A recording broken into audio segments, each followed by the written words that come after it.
Estamos on? Muito bem. Boa noite a todos, boa noite a quem chega.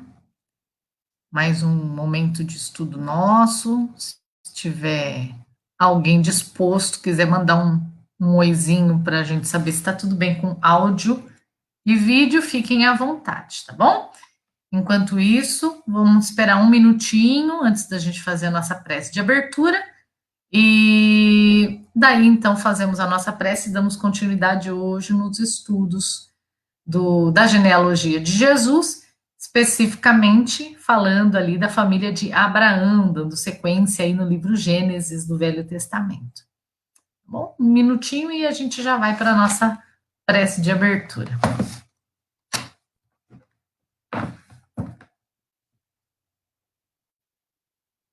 Vou tentar ver se eu consigo colocar uma musiquinha para a gente aqui. Vamos ver se essa musiquinha.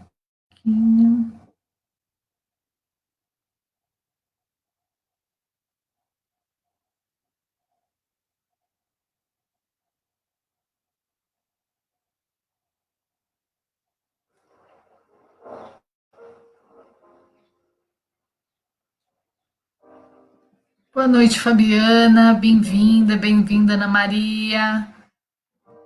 Eu tô colocando uma musiquinha que fica com muito chiado, que fica ruim, vocês me avisam que eu desligo, tá?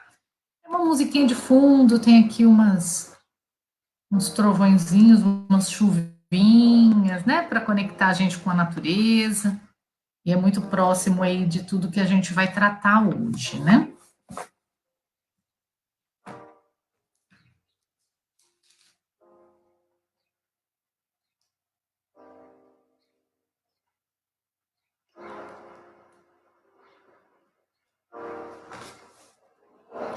Boa noite, Luzia. Boa noite, Ellen. Bem-vindos. Bem-vindas todas. Olha, cheio de mulheres aqui hoje, né? Nós vamos falar de uma mulher muito especial hoje, que é a Rebeca. Vocês vão conhecer a história da Rebeca. Vamos falar muito de ventre, de nascimento, né? Da feminilidade. Bem-vindas. Tá dando aí 19 horas e 2 minutinhos. Então eu convido a todos que estiverem conosco neste momento a fechar os olhinhos, respirar profundamente para aproveitar este momento que é seu. Sabemos que quando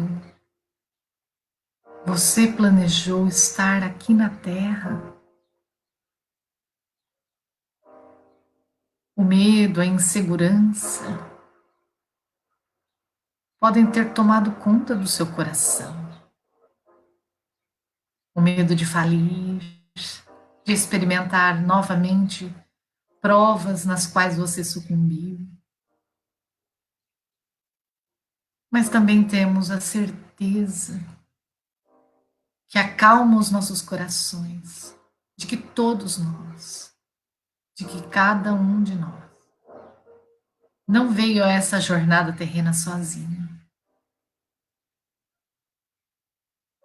Foi muito amado, muito cuidado em todo o planejamento,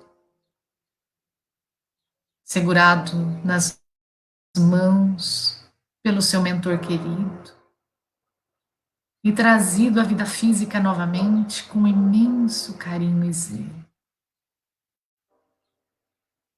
E nestes momentos onde buscamos o conhecimento e a reflexão, enquanto espíritos, nunca estamos sós. Este momento é para você.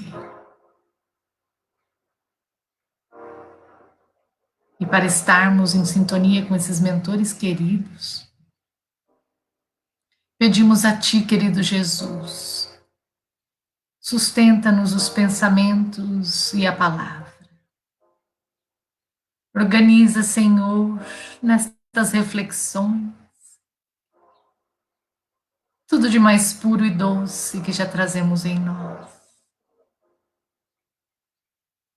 Traz, Senhor, refrigério às nossas almas e esperança aos nossos corações. Concede-nos a graça, querido Jesus, de nos encontrarmos contigo nesta noite, como temos buscado em todos esses estudos. E supre-nos as dificuldades de conhecimento e até de sentimentos, na tua misericórdia, através dos bons espíritos que nos inspiram neste momento. Obrigada, Jesus, pelo teu amor, pelo teu cuidado. E pedimos a Deus, nosso Pai, a bênção para iniciarmos os trabalhos de hoje. Que assim seja.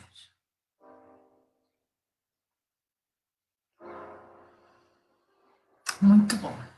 Então, pessoal, este momento é nosso, né? E a gente precisa aproveitar, né, bastante para entender, como eu tenho insistido em várias lives desse momento de encontro com Jesus,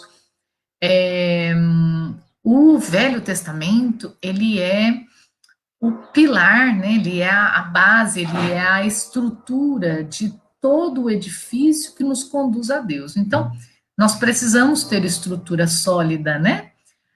Kardec mesmo nos convida sempre a buscar a razão e o entendimento pleno para que a nossa fé possa ser sólida e resistir ao tempo, resistir às descobertas científicas e a todas as transformações da sociedade, sem se abalar, né? Então, nossa fé precisa ser fundada na razão.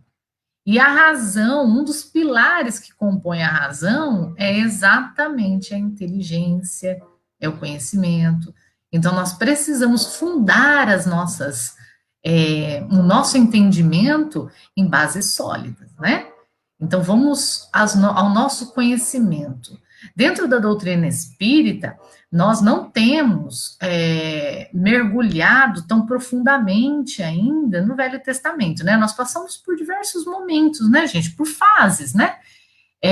Por exemplo, nós temos aí menos de 200 anos de codificação espírita, e nós tivemos nesse processo as comunicações espirituais, o conhecimento da mediunidade, o conhecimento da vida do espírito, como sendo os primeiros passos de entendimento da terceira revelação. Então, natural que a gente tivesse algum tempo de dedicação nesse outro campo de conhecimento, da terceira revelação, para então voltarmos agora com um novo olhar, com novas luzes, a essa estrutura que compõe o edifício do conhecimento, da fé que nos leva, que nos conduz, né? Do edifício que nos conduz a Deus.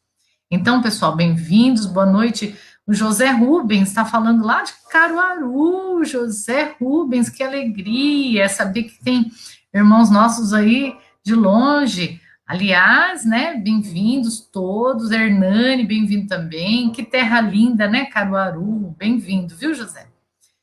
E aí, vamos lá, gente. Primeiro, começar propriamente hoje falando sobre Isaac, e que eu acredito que nós não vamos conseguir entrar em Jacó hoje, então vai ficar para o próximo encontro falar sobre Jacó. Eu quero tecer aqui um panorama geral do que a gente está trabalhando e que a gente vem trabalhando até agora, né? Primeiro ponto, quando nós falamos de Abraão, Isaac, Jacó, nós estamos falando dos 3 patriarcas israelitas que representam a base do conhecimento monoteísta, que é a base do nosso conhecimento cristão, né? Então, quando nós falamos desses 3 patriarcas, Abraão, Isaac e Jacó, nós estamos falando dos 3 patriarcas, né? São aqueles que sustentam a base desse edifício de religiosidade. Então, lembrando os nossos estudos anteriores, Abraão descende, né, de Noé, que descende de Adão. Então, nós estamos falando aí de 20 gerações, né? São 20 gerações. Então, Abraão descende de Adão. E por que nós estamos nesse tema, né? Porque nós estamos tratando isso? Porque a nossa proposta, dentro deste estudo, Encontro com Jesus, é entendermos, estudarmos em maior profundidade, sem pressa, sem anseios, né? Só com o desejo sincero de encontrar Jesus, os quatro evangelhos do Novo Testamento. Começamos pelo Evangelho de Mateus, capítulo 1, nós tratamos ali da genealogia do Cristo. E também encontramos menção à genealogia do Cristo no Evangelho de Lucas, capítulo 3. Então, debruçando sobre esses antecedentes, né, de Jesus, essa linha, essa árvore genealógica de Jesus, por que ela foi mencionada por esses dois evangelistas, Mateus e Lucas, debruçando nessas figuras, é que nós estamos entrando, então, no Velho Testamento, adentrando especificamente nesse momento o livro de Gênesis, né, para entender um pouco por que essas figuras foram mencionadas, por que foi abordada a genealogia de Jesus nesses dois evangelhos. Porque não seria à toa, né, gente, que esses dois evangelistas tratam no Novo Testamento da genealogia do Cristo, né? Bem, sem a gente se aprofundar nesses detalhes, porque isso já foi tratado em algumas outras lives e vão ser outros detalhes também apontados em outras próximas lives, eu queria trazer uma base de entendimento, porque quando a gente fala livro Gênesis do Velho Testamento, eu não sei se vocês passam, né, pelas mesmas dificuldades que eu, porque eu estou buscando conhecer, né, todos esses textos antigos, entender a relação deles nas palavras de Jesus, né? Jesus menciona nas suas passagens a colocação de alguns profetas do passado, as colocações e vivências dessa história israelita, do povo hebreu. Ele menciona questões que fazem parte da cultura desse povo, né? E refere-se muitas vezes a esses patriarcas do monoteísmo, né, cristão. Então, a gente fica às vezes perdido. Então, quando a gente fala do livro Gênesis, eu não sei se vocês passam por isso também, mas eu ficava me perguntando, o Gênesis, que livro é esse? Quem escreveu esse livro, né, gente? Então, que livro é esse, o livro de Gênesis? Bom, nós, buscando, né, conhecer, né, eu descobri que o livro de Gênesis, ele faz parte, ele compõe o Pentateuco mosaico, né? Então, o que é o Pentateuco mosaico? É um conjunto dos 5 livros do Velho Testamento, escritos por Moisés, retratando ali a cultura, a experiência de relação dessa cultura hebraica, né, do povo hebreu, com Deus, né? Nós encontramos menção, né, desses escritos no livro A Gênese, de Kardec, e nós encontramos também no livro A Caminho da Luz, do Emmanuel, quando Emmanuel vai falar, então, no capítulo 7, sobre o povo de Israel. Então, o livro de Gênesis é um dos 5 livros escritos por Moisés. Esses 5 livros, eles são Gênesis, que é o que a gente está vendo agora, que trata dessa origem de Adão e Eva, de toda a descendência de Adão e Eva, né? Até Jacó, que comporia aí esses 3 patriarcas israelitas, né? Do monoteísmo, a raiz do monoteísmo. Na sequência tem Êxodo, Levítico, Números e Deuteronômio. Nós não vamos entrar nessa parte, gente, a não ser que, dentro dos estudos dos evangelhos de Jesus, a gente tenha que voltar. Mas é só para a gente poder situar o que é que nós estamos buscando, o que é que nós estamos buscando entender, né? O entendimento. Então, quando nós falamos de Gênesis, nós estamos falando de um dos 5 livros escritos por Moisés, tá? E que mostram essa relação da criatura com o Criador, Tem até uma definição que eu achei muito bonita, que traz assim, que a Torá, né? E aí, ó, vamos lá, vamos agora falar de Torá, mas nós vamos entrar nisso, tá?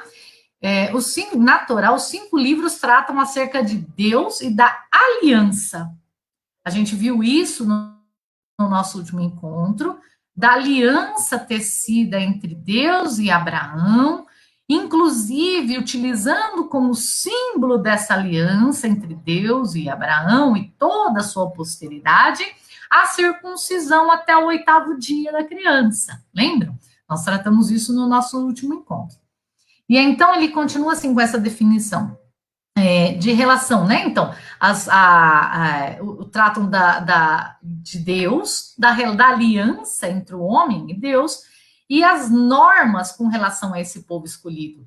E o quanto nós, muitas vezes, nos desviamos dessas normas. Gente, até agora, o que a gente tem observado? De Adão até Abraão, que nós estamos estudando até agora, nós temos observado que existe uma série de normas de conduta que Deus ali, o Senhor, traz às criaturas e que as criaturas, quando decidem não observar essas notas de conduta, normas, né, de conduta, ou seja, quando elas se rebelam, quando a criatura se rebela, ela entra num estado de sofrimento.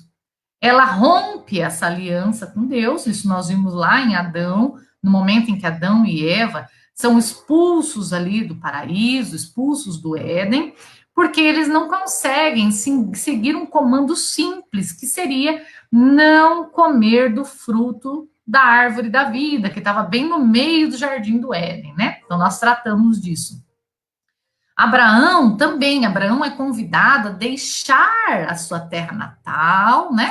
E ir construir uma posteridade com sua esposa Sara. Mas ele leva consigo seu sobrinho, né? Então ele escolhe levar o seu sobrinho Ló.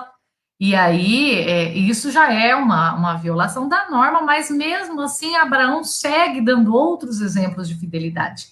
E como nós tratamos no nosso último encontro, ele inclusive é exigido dele, pelo Senhor, né, demonstração de fidelidade.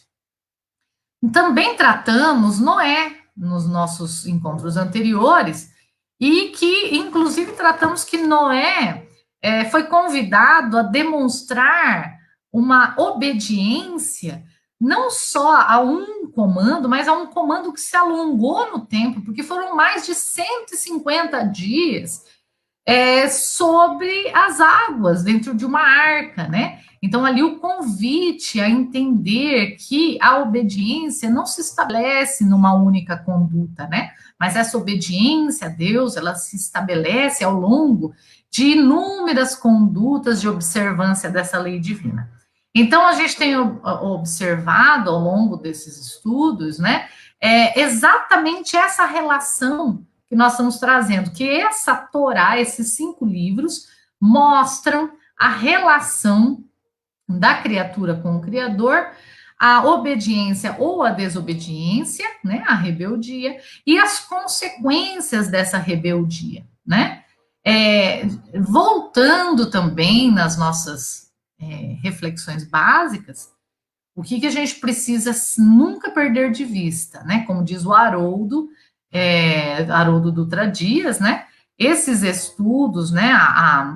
Os relatos do Velho Testamento, trazido por Moisés, é como se fossem relatos de camponeses, poesias de camponeses, né? Elas têm todo um simbolismo.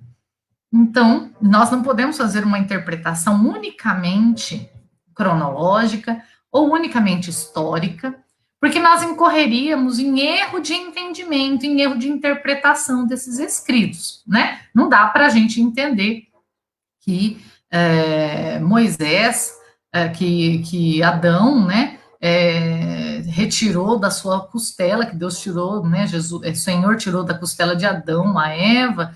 Não dá para entender também sem buscar a simbologia que envolve esses textos, a inundação de toda a terra, e Noé colocando dentro de uma arca por 150 dias duas criaturas de cada espécie.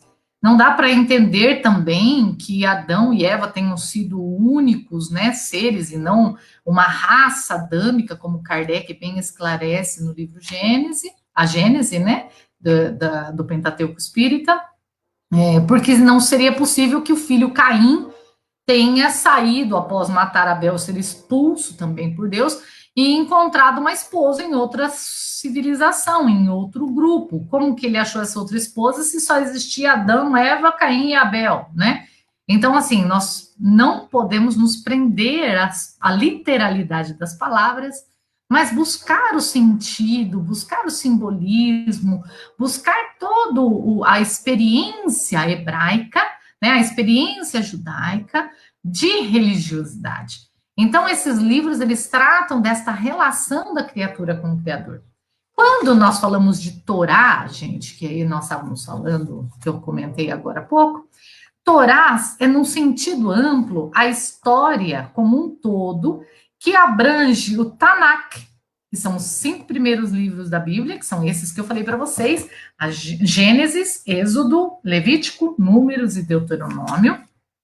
Ele abrange também o Mishnah, o Talmud e a literatura Midrash, tá? Também não é objetivo nosso mergulharmos nisso, mas é importante a gente trazer situar onde nós estamos, né? Eu me recordo que fiz faculdade de Direito, e quando eu fiz a faculdade de Direito, ao longo do curso de 5 anos, nós estudávamos pedaços, né, de todo o direito. E quando chegou no segundo semestre do 5º ano, eu falei, meu Deus, agora eu entendi o que queriam dizer lá no primeiro semestre. Então, agora que eu estou entendendo, porque eu vi o todo, eu vi o esqueleto inteiro, eu tenho que voltar e fazer o curso de novo, começar de novo, porque agora eu estou entendendo, né? Então, a gente vai trabalhando por partes, mas se a gente souber enxergar o esqueleto inteiro, todo, facilita o nosso entendimento.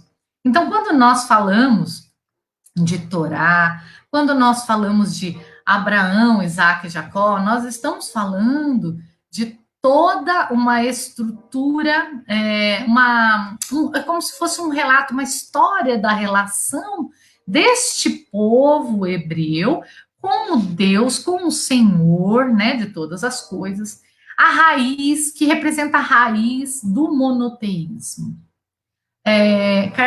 Emmanuel, quando ele fala nesse capítulo 7 sobre o povo de Israel, no livro A Caminho da Luz, ele traz uma colocação muito interessante quando ele vai falar sobre o monoteísmo, que eu achei interessante e também acho legal uma observação que o Haroldo sempre faz, que o Emmanuel, ele não desperdiça palavras, né? Então, quando ele fala, todas as palavras que o Emmanuel fala são palavras que têm uma raiz, ela tem uma base, ela tem como eu explico, ela tem um sentido. Nenhuma palavra é desperdiçada. Ela tem uma relação íntima que forma a raiz do texto, a essência que Emmanuel quer passar.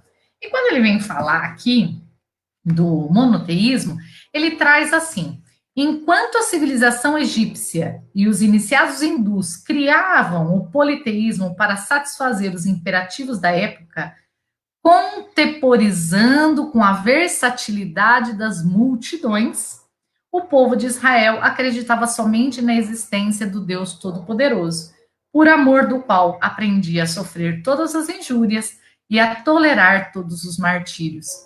Então, quando nós falamos das culturas politeístas do passado, nós estamos falando de culturas contemporizando versatilidade das multidões. Então, a gente tem deuses de tudo, né?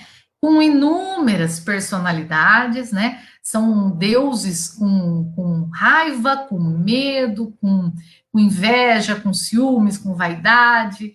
Aliás, tem estudos muito interessantes, por exemplo, sobre a vaidade, que é mencionada no Velho Testamento, né? Vaidade das vaidades, tudo é vaidade.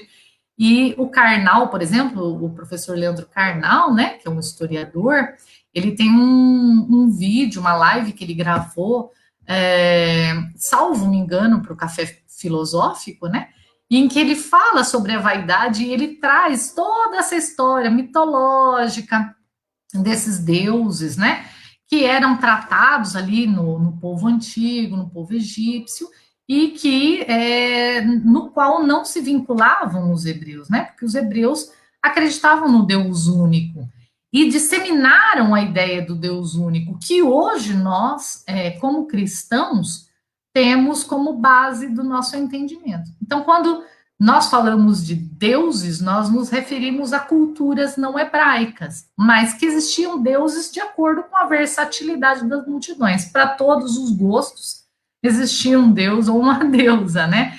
Encarregado de alguma coisa e representando ali as figuras de personalidade humana, né? Então, para quem se interessar, é muito legal dar uma procuradinha ali no YouTube, tem esse vídeo do Leandro Carnal, falando sobre as vaidades, e ele transita, né? Ele fala do Santo Antão, ele conta a história de Santo Antão, ele conta a história da mitologia, né? Falando sobre o anjo que caiu, né? Esqueci do nome dele agora, né? Mas que o anjo decaído, que cai por conta da vaidade, quando ele indica a sua própria personalidade, quando ele identifica a sua personalidade, individualidade e se admira dela, né? A figura mitológica que se apaixona por si mesmo. Então, assim, ele trabalha muito essas figuras do passado. E os hebreus se caracterizam por esta fidelidade, por esse conhecimento do Deus único e pela fidelidade a esse Deus único. Por isso que também Emmanuel traz, né? Aprendi a sofrer todas as injúrias e a tolerar todos os martírios. Emmanuel também traz um apontamento muito interessante sobre esse povo, que era um povo praticamente sem terra, né? Por isso a gente tem ali, por exemplo, o êxodo com Moisés, né? Depois eu vou trazer toda essa linha do tempo para vocês no outro estudo, mas a gente tem o êxodo dos hebreus com Moisés. Quando nós falamos do êxodo de Moisés, né, com o povo hebreu libertado do jugo egípcio, né, nós estamos falando de um período posterior a esse que nós estamos tratando agora. Então, voltando numa linha do tempo para a gente entender esse processo. Nós estamos falando lá de trás, começamos falando lá de trás, desses antecedentes de Jesus na genealogia dele, Adão, 10 gerações depois Noé, 10 gerações depois Abraão, toda essa posteridade de Abraão, que no caso é estruturada em cima de 3 patriarcas da cultura israelita: Abraão, Isaac e Jacó. Quem é Isaac e Jacó? Isaac é filho de Abraão. E quem é Jacó? Jacó é filho de Isaac. Então, Jacó é neto de Abraão, né? E aí, esses 3 patriarcas, eles sustentam, eles constituem ali, eles representam e demonstram essa relação com esse Deus único, com esse Deus todo-poderoso, né? Uma característica que Emmanuel traz no livro A Caminho da Luz, né, porque o nosso objetivo é estudar todas essas estruturas através da doutrina espírita, é a característica desse povo de fidelidade a Deus, né, de luta por manter essa fidelidade apesar de todos os martírios. A exemplo aí de Abraão, como nós tratamos no último encontro, que Abraão, inclusive, é convidado a sacrificar o filho único, né, entre aspas, o filho único, que é Isaac, a sacrificar ele, e esse filho é oferecido em sacrifício a Deus. Esse filho, ele chega às últimas consequências, ele chega a pegar o filho Isaac, Abraão, né, chega a pegar o filho Isaac, levar, conforme a orientação de Deus, para uma determinada região, buscando um lugar onde seria construído esse altar e imolado esse filho em sacrifício a Deus. Então, eles saem caminhando, eles e mais 2 servos, e então, inclusive, carregando lenha, carregando todos os utensílios que seriam utilizados ali para esse sacrifício, para essa imolação. Chega ao ponto do filho, Isaac, perguntar para Abraão: pai Abraão, mas nós vamos fazer um sacrifício aqui, nós vamos imolar alguém. Quem é essa pessoa? Quem é nesse ser que será sacrificado, né? E aí Abraão responde: nós vamos saber disso na hora certa, Deus vai mostrar para a gente. Mas ele sabia que o filho, quem estava ali para ser imolado era o filho, o próprio filho. E ainda assim ele entrega esse filho para a imolação.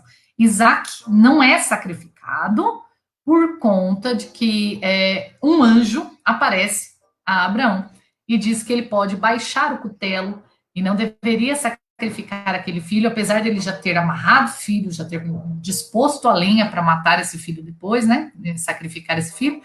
E ele é então convidado a deixar este filho livre. Aparece ali um carneiro, né? Amarrado ali, preso pelos chifres no espinheiro. E aí então Abraão entende não era para sacrificar o filho, mas ele chega a essas vias, né? Mostrando ali um exercício de fidelidade, que é uma característica que Emmanuel traz desse povo hebreu, né? De chegar a esse ponto de tolerar todos os martírios, né?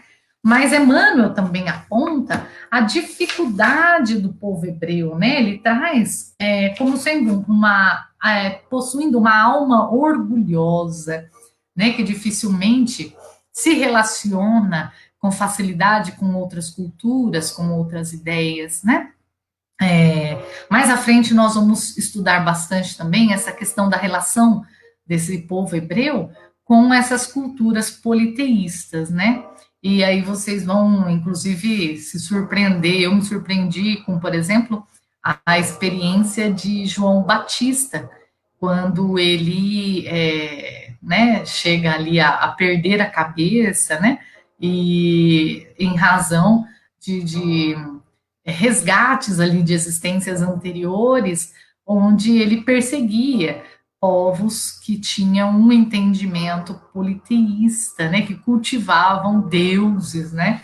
Então, muito interessante essa experiência, porque o povo hebreu nos mostra essa relação com esse Deus. Em contrapartida, nos mostra a dificuldade que esse povo carrega, né? Que a gente pode entrar aí numa reflexão, né, gente? De que, inclusive, vocês a verem essa experiência do Leandro Carnal, essa live do Leandro Carnal, que é a vaidade, chega ao ponto da vaidade de ser bom, né? Muitas vezes nós percebemos que nós, buscando a humildade, buscando sermos bons, podemos chegar ao equívoco de sermos vaidosos, né? De nos tornarmos vaidosos por sermos bons, né? Ficarmos vaidosos por encontrarmos construções de bondade em nós. Essa é a experiência do Santo Antão, que o Leandro Carnal comenta na live dele, né? Eu vou falar aqui rapidinho para vocês e nós vamos entrar então em Rebeca. Ele fala que Santo Antão era um santo que lutou a vida inteira para vencer a tentação do demônio. Quando eu me referia anteriormente, que eu esqueci, o nome é Lúcifer, né? Que é o anjo decaído. Então, Santo Antão passou a vida toda exilado numa caverna, buscando viver a religiosidade e transformar-se, vencer a si mesmo, né, nas tentações, e foi a vida toda tentado pelo demônio ali, né? E aí, Santo Antão, por exemplo, quando ele imaginava, quando ele pensava, tem que fazer jejum, o demônio fazia aparecer diante dele uma mesa repleta de guloseimas, né? Quando Santo Antão pensava em Jesus, aparecia diante dele uma mulher nua. Então, Santo Antão passou uma vida sendo tentado e ao longo dessa vida ele não sucumbiu. Ele passou dos 100 anos e aí então o demônio falou, olha, realmente, num belo dia o demônio falou, realmente eu desisto, eu percebo que você venceu.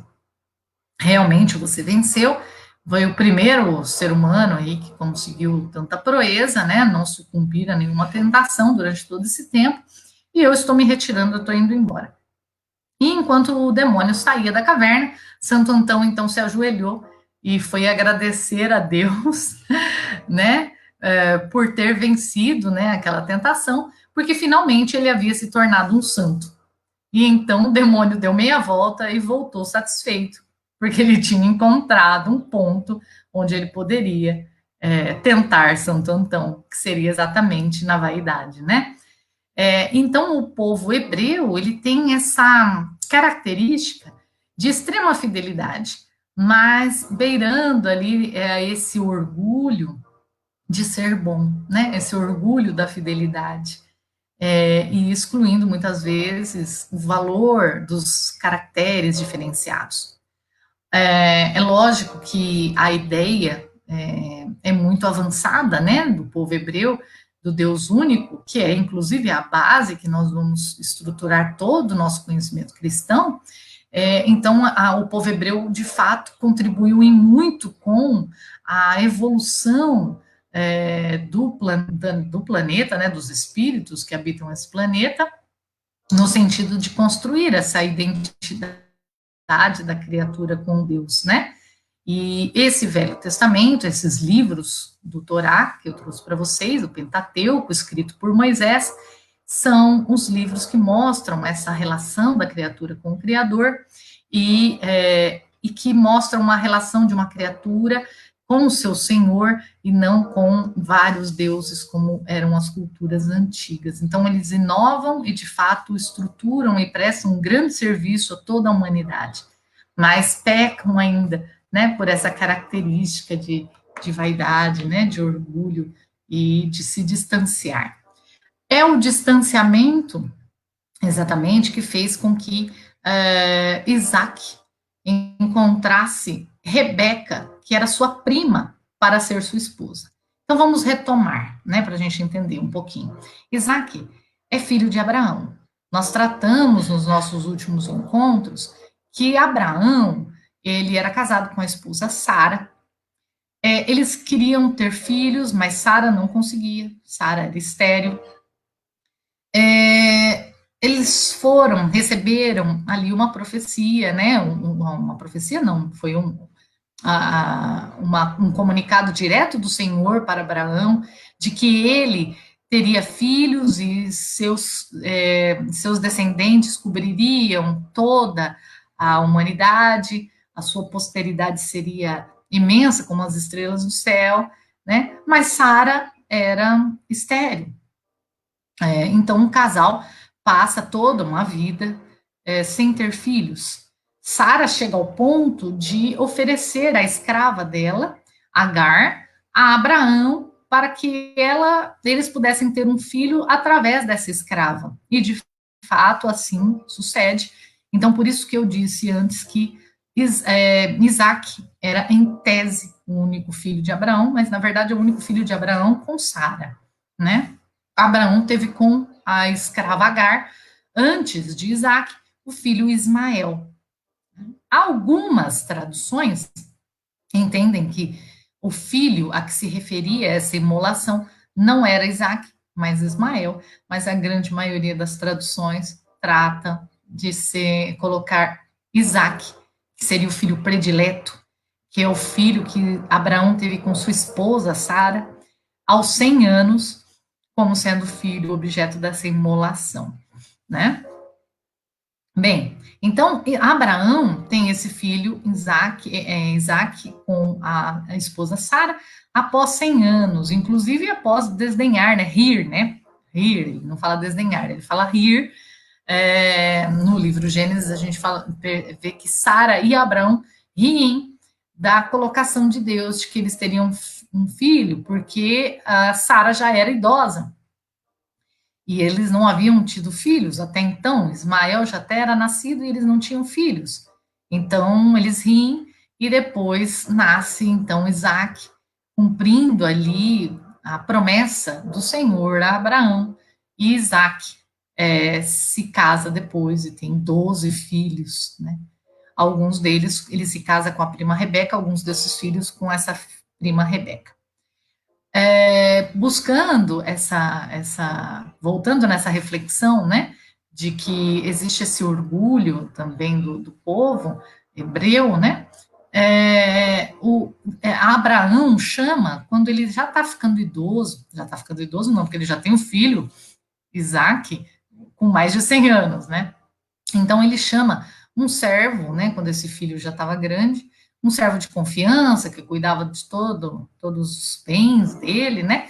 E diz assim: olha, não deixe o meu filho Isaac se casar com uma cananita daqui, porque lembrem, Abraão sai da sua terra natal e vai então para os locais, né, para um local onde o Senhor disse que ele deveria ir e constituir ali seu povo e sua família, né? Vai com sua esposa Sara e seu sobrinho, e eles ali então fundam uma sociedade, né? Ali uma comunidade toda que se vincula a Abraão. Essa comunidade toda retomando as nossas reflexões anteriores, inclusive tecem, né, simbolicamente a aliança com Deus, porque todos os filhos de Abraão, ali mesmo, não sendo filhos biológicos dele, mas todo o povo de Abraão, considerado filho de Abraão, desse patriarca, é circuncidado ao 8º dia de nascimento, né? Então, ele busca, ele fala para esse servo, né? Abraão fala para o servo: olha, não deixa que meu filho case com uma cananita. Eu te dou aqui alguns bens, né, camelos, e você vai até a minha terra natal e procure alguém que seja do meu povo, da minha terra, alguém da minha família, para se casar com meu filho Isaac, né? Então, o servo sai em busca ele aceita, né, o desafio e sai em busca dessa mulher.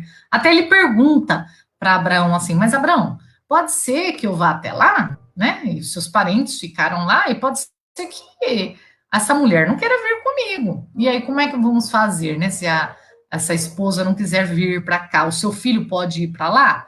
Né? Então ele vai para lá para se casar com uma mulher da sua família, da sua terra.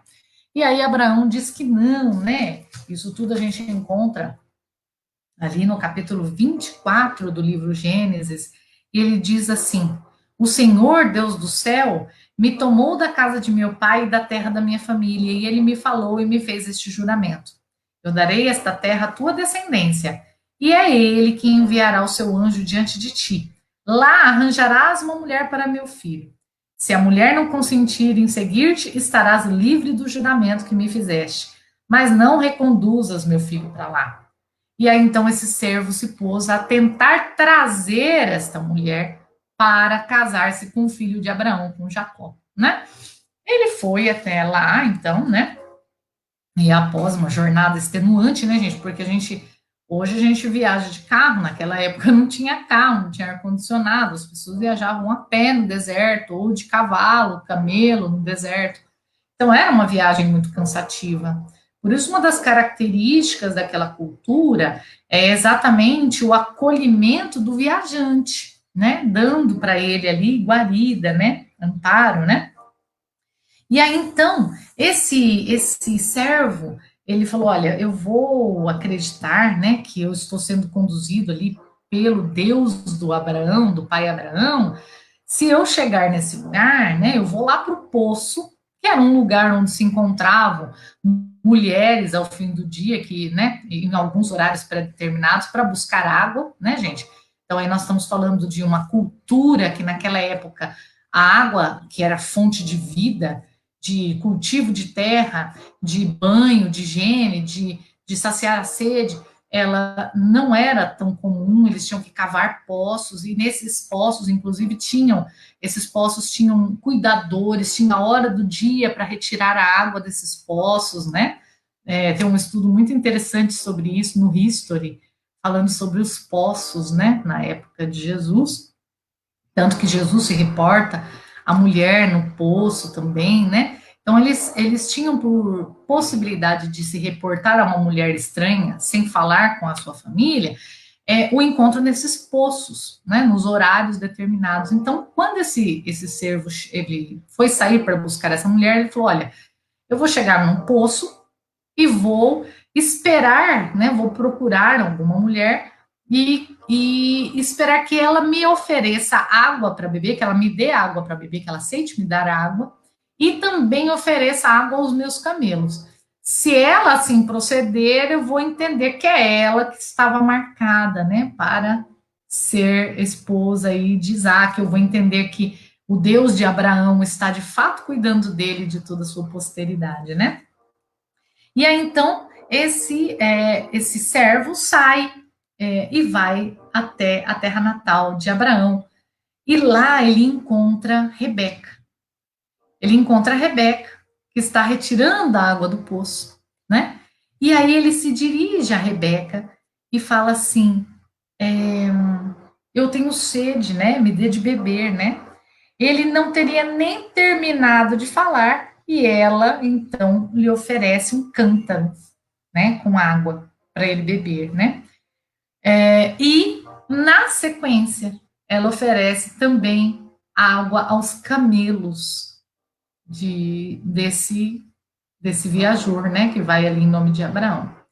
Gente, eu não vou continuar, eu vou parar por aqui.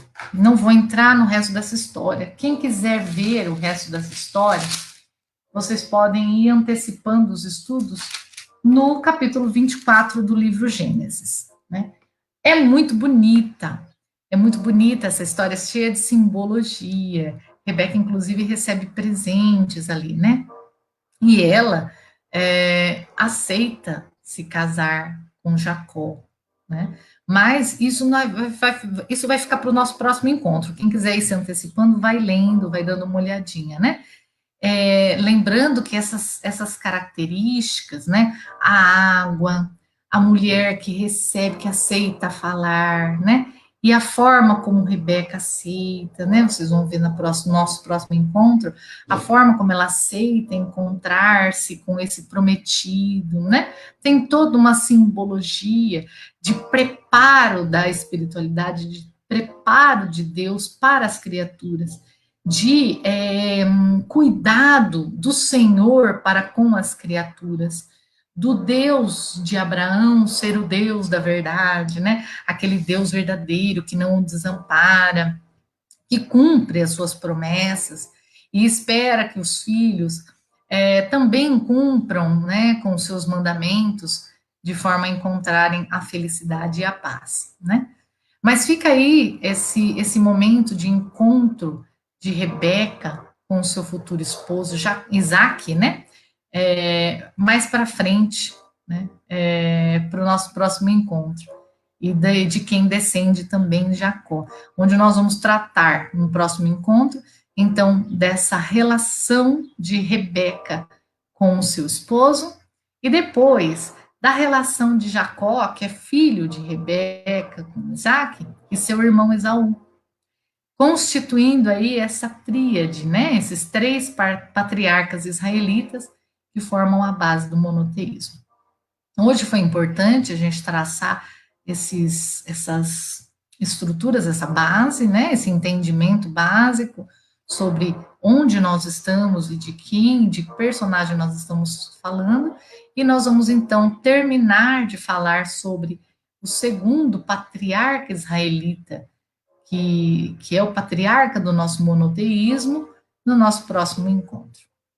O nosso horário já está avançado, hoje foi bastante rico, e espero encontrar vocês para a gente tratar de Isaac e de Jacó, encerrando as nossas reflexões, e esse encontro de Rebeca com Isaac. Pessoal, então, para a gente não adiantar muito na hora, vamos para a nossa prece de encerramento. Se vocês quiserem colocar comentários, fiquem à vontade, né? A gente vai tentando construir aí uma linha de entendimento, de conhecimento juntos. E qualquer dúvida também podemos tirar, né? Sanar essas dúvidas juntos, né? Acho que é construtivo isso. Também estou aprendendo demais, estou buscando muito. Agradeço a oportunidade que vocês estão me dando. Eu tenho buscado encontrar Jesus nessas páginas, né? Porque Jesus não pode estar só no nosso intelecto, no nosso pensamento, ele tem que estar no nosso coração. Esse momento tem que ser um momento de encontrar com Jesus, né? Um encontro com este Espírito que sustenta as nossas almas. Espero que seja também um encontro para todos vocês. E aí a gente vai construindo esse encontro juntos. Mandem suas dúvidas, suas observações. Eu aprendo com vocês e vocês comigo. E eu fico muito grata pela oportunidade de estar aprendendo. Vamos então à nossa prece de encerramento? Vamos fechar os nossos olhinhos. Pensar neste Jesus, Espírito amado, que vem selar um marco na existência de todos nós, um marco no nosso planeta, no nosso mundo, o marco do amor, o marco da simplicidade, da verdade, da máxima obediência às leis divinas. Não mais apenas nas aparências, mas no campo dos sentimentos, da sinceridade do Espírito. Querido Jesus, nós te agradecemos por mais este encontro, Mestre. Não tem sido fácil para nós estes momentos tão turbulentos que estamos vivendo, de pandemia, de distanciamento. Mas sabemos, Jesus, que está nos teus planos para o nosso bem, para a nossa paz, para a nossa ascensão espiritual, todas essas coisas. Sabemos, Jesus, que nos convida agora, 2000 anos após a tua vinda na Terra, ao exercício da tua revelação. Mas sabemos também, Jesus, da tua infinita compaixão, da tua infinita compreensão do tempo de cada espírito e que nos sustenta nestes conhecimentos, porque sabe da nossa boa vontade. Nestes tempos difíceis, Jesus, orienta os nossos pensamentos. Ajuda-nos a buscar o entendimento e, em seguida, a experimentação. Ajuda-nos a trazer a fidelidade de Abraão no nosso dia a dia, a simplicidade de Rebeca, a confiança dos servos, a obediência que se alonga no tempo de Noé.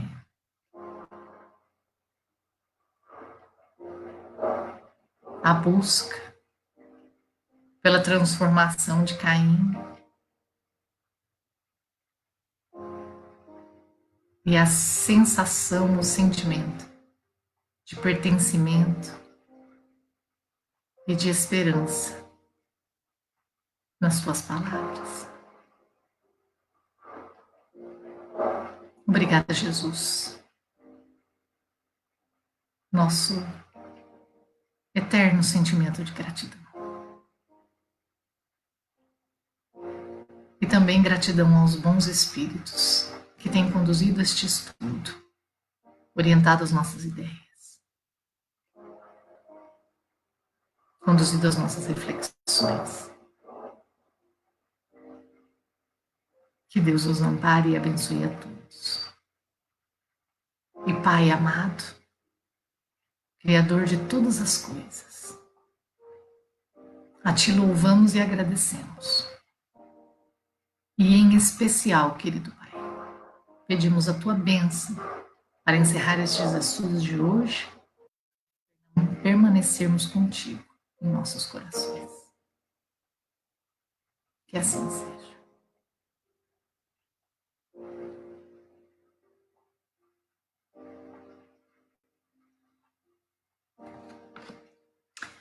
Pessoal, um beijo imenso a todos vocês. Obrigada por estarem comigo, alegria, gratidão sem fim. Que Jesus os abençoe. Vamos seguir aí na nossa jornada. Até nosso próximo encontro. Vamos estar divulgando ali na USE, no Facebook da USE, no YouTube. Beijo. Fiquem na paz de Jesus. Até breve.